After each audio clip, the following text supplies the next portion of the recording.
नमस्कार दोस्तों, the Indian diplomats पर आपका स्वागत है। जर्मन की विदेश मंत्री कश्मीर पर टिप्पणी करके पाकिस्तान का दिल जीतना चाहती थी। कश्मीर पर टिप्पणी करके बचना आसान थोड़ी है।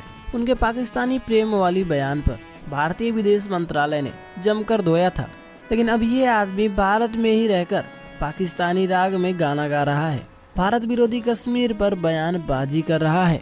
दरअसल पूरा मामला ये है कि जम्मू कश्मीर की स्थिति में संयुक्त राष्ट्र यानी कि यूनाइटेड नेशंस की भागीदारी की वकालत करके जर्मन मंत्री एनालेना बारबक द्वारा विवाद छेड़ने की कुछ दिनों बाद भारत में जर्मन के दूत फिलिप एकरमैन भी पाकिस्तानी सुर में बोल रहा है।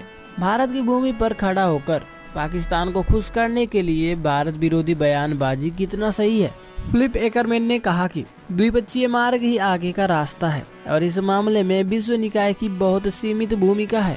अब देखो, हमें भी पता है कि द्विपक्षीय वार्ता ही अंतिम उपाय है, लेकिन क्या कभी जर्मन के लीडर या दूत पाकिस्तान को उसकी आतंकी गतिविधियों पर टिप्पणी करेंगे? साफ शब्दों में कहा जाए तो ये जर्मन का दूत भारत को धमका रहा है और वार्ता करने को बोल रहा है। इसने अपने मित्र मुल्क पाकिस्तान को कभी नहीं बोला होगा कि भारत में आतंकवादी घुसाना बंद कर दे और हमें ज्ञान दे रहा है।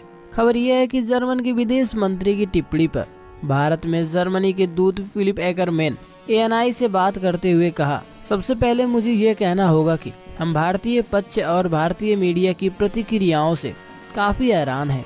भारतीय जनता ने बहुत कड़ी प्रतिक्रिया दी है। मैं इस पॉइंट पर ऐसा नहीं होने देता। मैं मंत्री के शब्दों में अपमानजनक हूँ, लेकिन मैं आपसे कहना चाहता हूँ कि कश्मीर पर जर्मन की स्थिति नहीं बदली है। बड़ी चिंता की बात यह है कि फिलिप एकरमैन जो भारत में जर्मन के दूत हैं, उनकी भारत विरोधी टिप्पणी सबको चौंका दिया है। उन्होंने अपने मंत्री की बयान को समर्थन किया है। भारत में जर्मन दूत ने कहा, हम देखते हैं कि द्विपक्षीय वार्ता आगे का रास्ता है।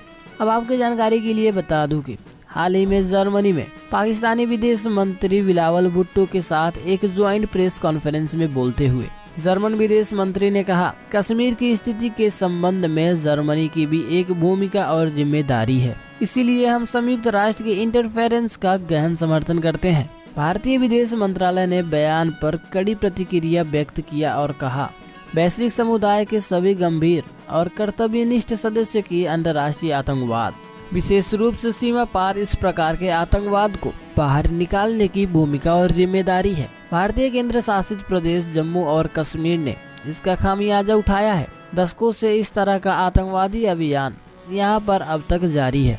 विदेशी नागरिक वहाँ पर शिकार हुए हैं।